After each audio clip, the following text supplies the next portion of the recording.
Welcome, everyone. It is your boy Shane Kipper. This is Basecamp. Today, we're talking about messaging Basecamp. Really trying to get this thing dialed in. It's too heavy for the boom arm, so I ordered a couple new booms so that do this thing a little bit more professional. So I put together a presentation for you guys that is going to deliver on how to really engineer a message so that you can start to attract the right people and repel the wrong people into your sales funnels, into any type of opt-in sales page, you name it. Okay. This is so important. This is one of the most important aspects of your marketing, and I cover it a lot. But what I'm going to do is give you the steps that you need to take in order to find your message, in order to understand your prospect more, in order to really connect with them and develop a message that's compelling, right? Because at the end of the day, the prospects have different levels of awareness. Prospects have different um, things that they've heard as far as claims. Prospects have had uh, trouble in the past with other products that didn't work, or whatever the case may be.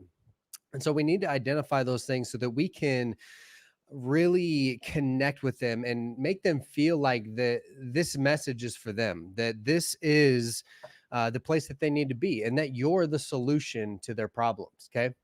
So, um, before we get started, you can go to callwithshane.com for a free 30-minute messaging presentation that's going to really help you identify a lot of these things. I go into greater depth, but we're going to give you a quick overview of the elements that you need in order to build a great marketing message. Okay. For your campaigns, for your webinars, for your emails, for your sales funnel copy, and even down to your content. It all comes down to the messaging. Okay. Um, so let's see if I can do this right this time.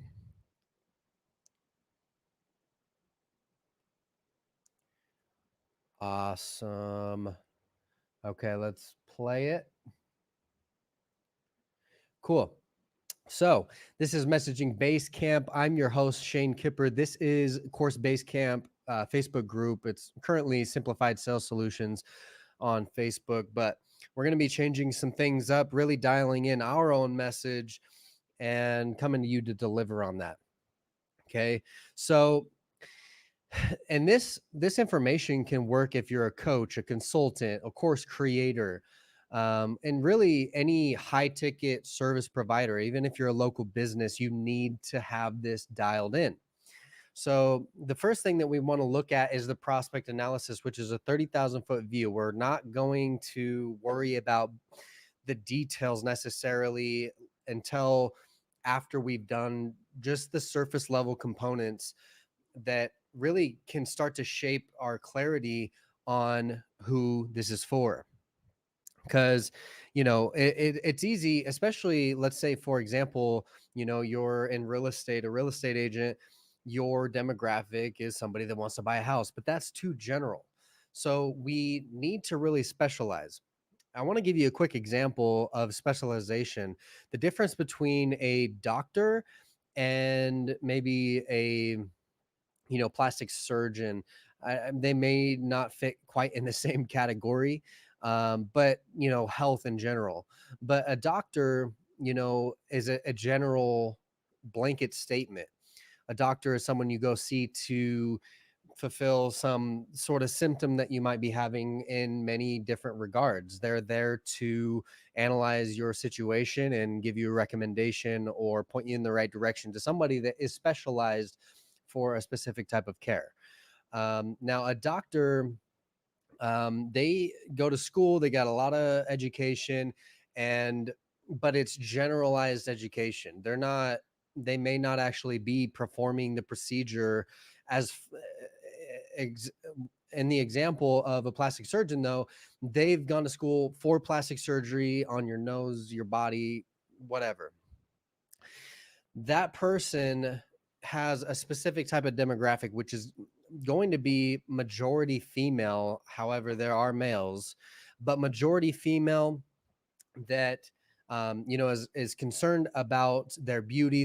Their some of their desires are going to be, to be more accepted and to fit in, or whatever those desires are. And not to throw shade on that at all, but it's just the reality of it. Those are some of the core feelings that someone would have to go get plastic surgery. So, step one, we want to do a basic demographic profile. So, the basic demographic profile is going to be their age, their gender, their geographical location.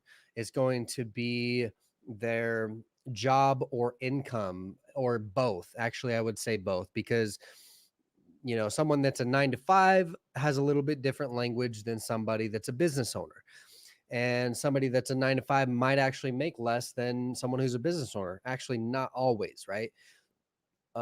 Just because you're a business owner doesn't mean that you make a bunch of money. So, but when we do our demographic profile, basic 30,000 foot view, we're looking at just the core elements that make the person. So, job, income, marital status, if they have kids or not. And all of this really matters, because if they have kids or not, or if they're divorced or married, they're going to have different core beliefs and identifications and things that they can relate with, and so that's going to give you a lot of information on how to talk to that person. So we really need to specialize. That's the first point. But second, because we're a specialist, and another example would be in the marketing world, claiming that you're a marketer doesn't really identify what you're good at. You might be good at marketing, but what does that even mean? It's just too broad, right? It's like a doctor. You've done a bunch of education on marketing, but what are you like really good at? Because at the end of the day, there's so many elements. Same with the doctor. There's so many elements to marketing that a specialist is needed in each category. For advertising specialist, a funnel specialist, a follow-up specialist, those core things. And really branding yourself as that type of specialist is going to bring in people that need that type of service. And there's an abundance of clients in each of those categories. Okay. Then we need to do a behavioral profile. So with the behavioral profile, we're looking at where they're hanging out and what they're consuming. So this is going to be things like, oh, let me go back. Their What books and magazines do they read? What newspapers are they consuming, if at all? Right. And that's a good determination. Are they hanging out in certain Facebook groups, or are there certain social media platforms that they connect with more and are on the majority of the time? Behavioral profile is going to be, are they on Reddit, different forums? Are they part of local communities, right? What kind of behaviors do they have that you can really take a look at, that are going to indicate some of their qualities and identifications? Then we need to start looking at the desires and feelings and beliefs. Okay. So with desires, we need to really take a deep look. Some of the core desires, let me go to my slide here real quick. And these are going to be really unspoken desires. They're not going to just tell you on a survey. They're not just going to say it out loud. But they will in those forums and groups and reviews on different books and stuff like that are in your industry. That's why we look at books and magazines. And then when people are talking about movies and TV shows, what kind of language are they using? So they're going to start talking about their deep desires and their frustrations on those forums and stuff. So it's going to let you gather that information. But some common ones are going to be better health, more comfort, more money, more leisure, greater popularity, pride of accomplishment, improved appearance, business advancement, praise from others, security in old age, social advancement, good to be a good parent, influence over others, social, hospitable, gregarious, express personality, satisfy curiosity, be up to date, be in the know, right? Be proud of their possessions, be creative, so on and so forth. Okay, but when we look at desires, there's actually underlying desires. Those are kind of surface level, right? Everyone wants to be more healthy, more confident, um, more popular, feel accomplished, like they're doing something, like they they're in the know, and they're being able to relate with others within their community. Um, they want security in old age, and they want most people, right? But they're just kind of blanket statements, but we still have to do that piece. But the secret desires, right, are being going even deeper. So for people that want, to win big with investments or launch a successful business, they just want to be more successful. People that want to be healthier, more mortal, to live longer, they just want to, have or feel less mortal. So I use the actual underlying desire there. But to live longer and have more energy is to feel more, less mortal. Okay. To master a skill or to fix something in their business or something that is broken, possibly, it's to be more independent, like they can do it themselves, that they don't need anyone else, that, and it's a confidence thing, right? So when it comes to money and having a nest egg, and creating cash flow type of investments, it's more for the security. Okay. And then another last one for losing weight or looking younger or being stronger is to be more attractive to others. So though we need to identify those, excuse me, secret desires. Okay. So take your time. When it comes to feelings and beliefs, okay, people, prospects buy feelings, they don't buy products. Okay. I want to really illustrate that, because when we think that, um, when we take the approach that people are buying our shit for the product, we're illustrating that in all of our messages. And when we can understand that people aren't buying because it's another product or more information or another just t-shirt or drill kit or whatever the case may be, there's reasons. How does that product make them feel, right? Typically there's going to be feelings of greed or anger or envy or, embarrassment or belonging, right? The feeling of anger might be they're mad because they've tried a product and it didn't work, or they hired somebody and they didn't fulfill. Or, if they're envious, they're envious of somebody that's getting the result that they want, and they're tired of being less than. If they're feeling inadequate or insecure, then your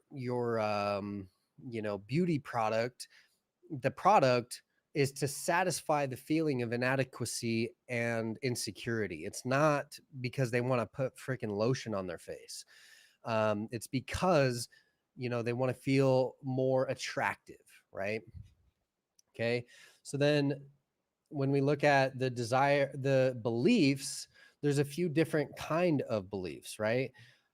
um, we need to look at their general beliefs. What are their, you know general beliefs about life?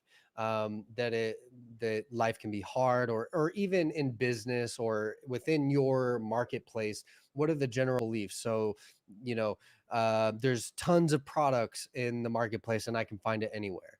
It's a commodity. Or that, marketers are sleazy scumbags, which rightly so, there's a lot of them out there, unfortunately. But, you know that's why in all of my training, I try to illustrate, or, really pack on the information that we need to lead with value and show that we can help them by actually helping them. We're not trying to hold anything back. We're trying to really get somebody a result, so that way when they come through, they know that they're secure in making a purchase. Um, so then we're going to look at the beliefs they have about the fundamental problem. So whatever their problem or situation is, what is the um, what is the fundamental belief. So with the solution or the problem or the challenges they're having, they might be believing that, writing emails is too hard, or that you have to be an experienced copywriter, or that, you know you have to have all these intertwining sequences that get get somebody to purchase or come back or buy. But you might have a different reality that you can help them overcome those beliefs. So we need to really identify those so we can start to overcome those in our content on all platforms. Okay, then we need to know what the typical beliefs are about the product itself. So, in the industry of, doctors, the belief might be that, they're just trying to prescribe, they're just trying to get people to take drugs, whatever the case may be. You would have to take the time to really identify those so you can start talking about them. Okay, so let's move on to the next slide. So step two is the competitor analysis. We're still looking at a 30,000 foot view, um, really just to shape who it is we're looking at. When we're looking at competitors, there's a few ways that we can do this. Maybe I can share another screen. I won't get into it too much because we cover a lot of that on the back end at callwithshane.com. But what we're going to look at if we go to Facebook, and let's say in my industry, somebody that would be a competitor, although, at the very top, is going to be Frank Kern. So I could look up someone like Frank Kern, go to their Facebook page, and then look at what they're advertising. There's a place for page transparency that you can actually look at what ads people are running. So you can then go to their website and see what their hook is. How are they catching the attention of somebody that lands there? And typically, those people at the top really know what they're doing. They've spent millions of dollars on testing and trying things out to see what's going to work for the marketplace. So we need to look at people that are getting results, that are spending money right now to get the result that they want, right? So we don't have to re-engineer the wheel, but we're not trying to copy. We're really trying to re-engineer like take what's working and make it our own for our own product and our own service, right? So what are their hook? And the hook is typically going to be in the headline, the first couple things that someone says in a video sales letter, and even in their content when somebody's like calling you out. For example, are you a business owner that wants to scale your business without having to spend $1,000 on ads, right?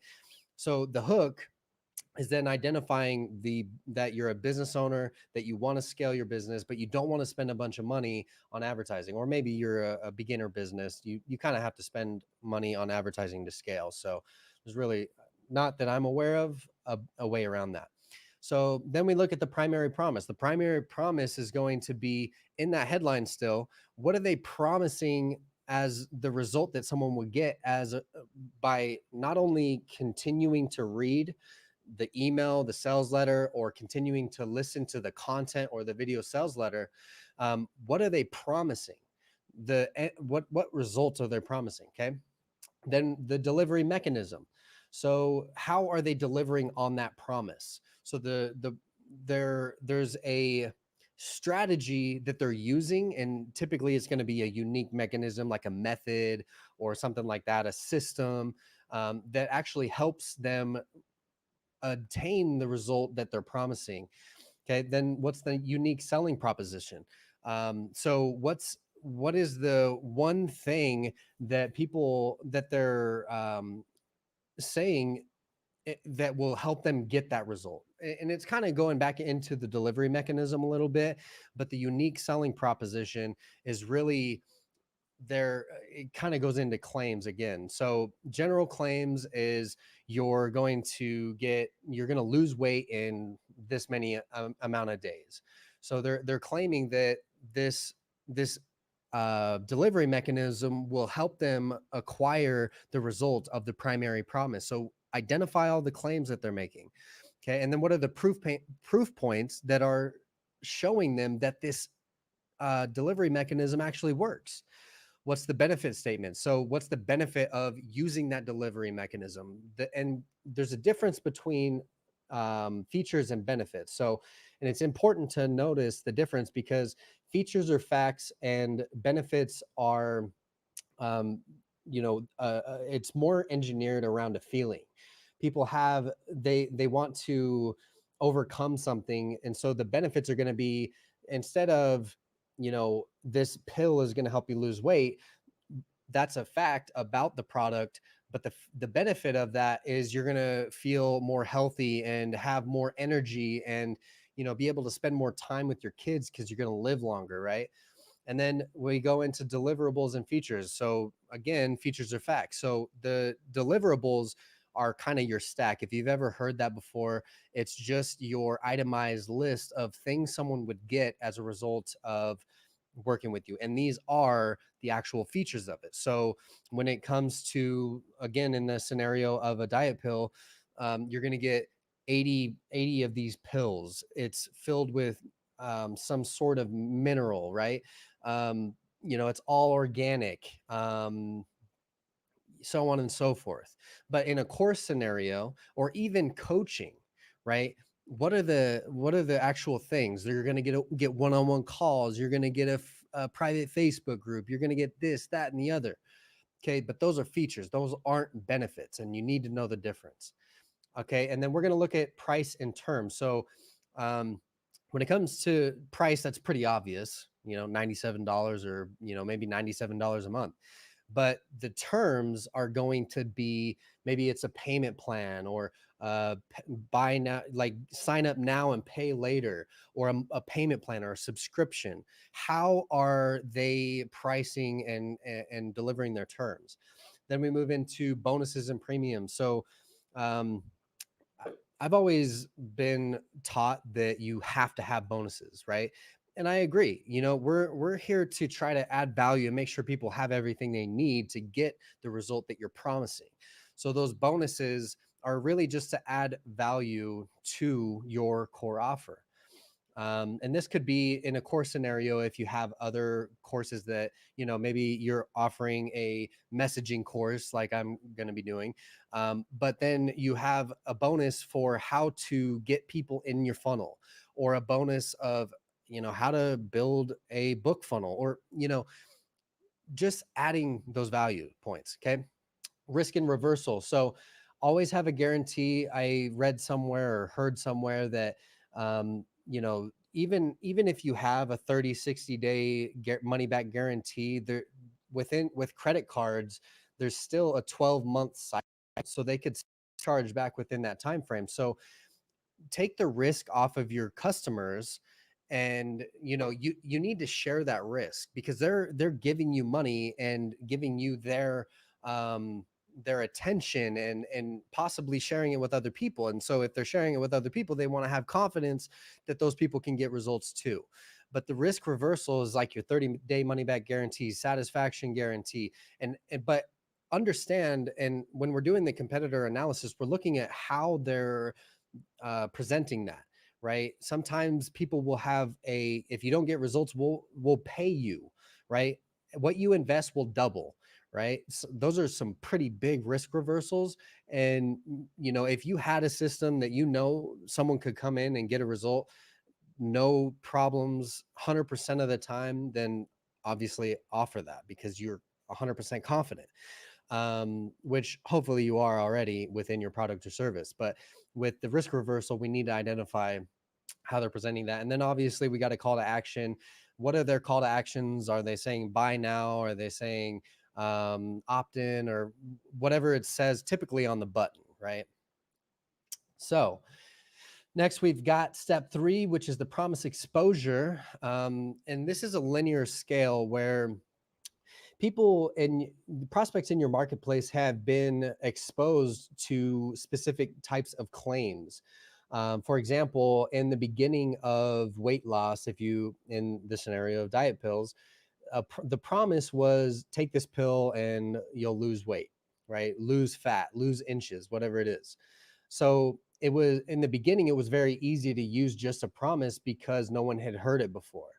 And so if no one's heard it before, it makes it, when you present that new opportunity, it's it creates a lot of interest because they've never heard it before. But because marketplaces mature and other people, marketers come into that marketplace, they knock off whatever is being said.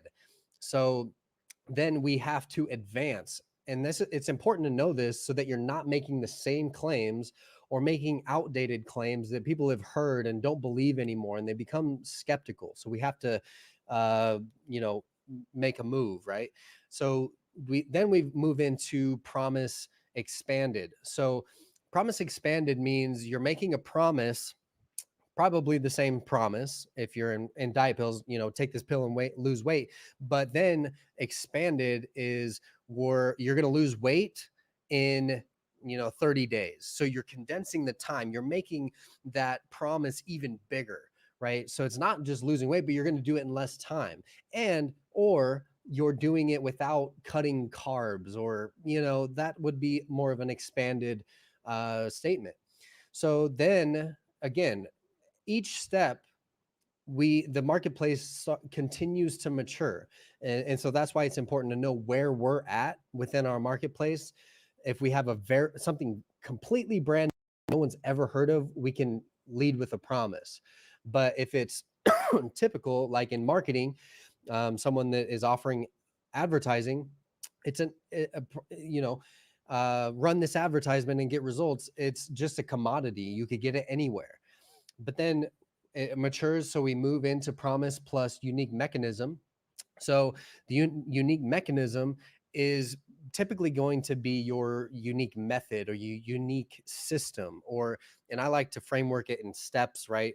Sometimes people have like acronyms, like the RMBC method is one that copywriting method by Stefani Georgi or something like that. Anyway, so the unique mechanism is the method, but you still are promising, but the unique method actually fulfills on the promise. Okay, again, we move in after that matures and people are making the same promise and have a similar unique mechanism. We move into promise with unique mechanism expanded. So going back to promise expanded, we're taking that unique mechanism and expanding it. So the method is like however you can inflate that unique mechanism and make it enlarged and more attractive by giving time frames and eliminating things that are causing them for frustration. Okay, and then last we've got prospect. So when it comes to prospect, it's literally like, are you tired of taking diet pills and trying keto and not getting result? So this is more about, people have tried things, they've seen all the mechanism, they've seen all the claims. And so now you're directly targeting somebody that has been through all this market maturity and directly talking to them about how those things no longer work and how yours is going to work from here. So hopefully that's making sense. Leave your comments. And then step 4 is the awareness pyramid. So I didn't really draw a pyramid, but you can imagine one, right? And there's 5 levels. So at the bottom, we've got prospects that are unaware of the problem and unaware of the solution. Okay, and as we move up the scale, they become completely aware. And typically at the top, with most aware, they're already your customers. So you're just, maybe you've got a list of hundreds of thousands of customers, and then you can just release a new product to that marketplace and say, go get it, right? Because they're already aware that there's a problem, they're aware of the solution, they're aware of your product, and so they're more than likely your top 10,000 fans or something like that, right? um, but one thing that we need to look at when we're, if you can imagine that triangle here, is as we move up on the triangle, the pyramid awareness scale, it becomes easier to convert, right? Somebody that is completely unaware that there's a problem, that they even have a problem. For example, like my mom, she doesn't know that she would have a problem advertising, or that there's even a solution. She probably knows there's a solution because I would be the solution, but the reality of it is she doesn't have a problem. So it becomes harder to convert at the bottom because you have to convince somebody that they have a problem, and then go into how they can solve that problem. And with the other thing I'd like to say is, as with the lower levels of the pyramid, we have to have longer sales processes. We have to take them through more sequences. We have to take them through more sales pages. We have to provide more value. We have to really inspire them, right? So, but then as we move up the scale, those sales process can be a lot shorter. You can literally send them to a checkout. I've seen it done a lot of times. But the the last thing I'd like to say about the pyramid awareness scale is that there's more people there's more of an audience, or ability to scale in the unaware and the completely unaware segment down here at the bottom. Unaware of the problem, unaware of the solution, because there's a lot more people there. So there's more opportunity, as opposed to most aware or any of the ones above, where there's less and less people within that audience. So there's a lot less potential at the top, but it's easier to sell, and the sales processes is a lot simpler. Whereas at the bottom, it's harder to convert the sale, but there's more people, but there is also a longer sales process. Okay. So that is the last slide here. So just a quick recap, if we go all the way back to step one, we need to conduct a prospect awareness analysis, or prospect analysis, not the awareness. We haven't got there. So the prospect analysis, we're just doing a basic demographic profile: age, gender, location, job, stuff like that. Behavioral profile. What books do they read? What groups do they hang out? What are they consuming? And what channels can you tune into to understand their language and their problems and their fears?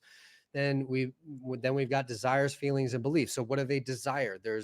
We just went over most of the common desires, but there are actually surface level, or underlying desires, which are to feel more secure, successful, attractive, independent, right? And then feelings. So how are they currently feeling? And we went over last week about the now and after grid. How are they feeling now? How are they feeling after going through your product or service? Okay. And then what are their beliefs? So beliefs about the product, beliefs about the marketplace as a whole. What are their general beliefs, right? Then step two is the competitor analysis. Look at the hook. What are they promising? How are they delivering on that promise? What is the unique selling proposition that is convincing them that the delivery mechanism works? What are their claims? What are they claiming as far as time frames and end results as a result of using the mechanism? Then what are the proof points that it actually works? The benefit statements. What are the benefits, not features, of the mechanism? The deliverables. What are the actual features, which are facts about the product? That's going to be a coaching call, right? The private Facebook group, so on and so forth. Price and terms. What are your competitors pricing their products and services at, and are they offering payment plans, subscriptions, so on and so forth? Bonuses and premiums. What are they offering in addition to their core offer, right? And then risk reversals. So 30-day money back guarantee, satisfaction guarantee, lifetime guarantee. And then call to actions. How are they getting people to take action? Promise exposure spectrum.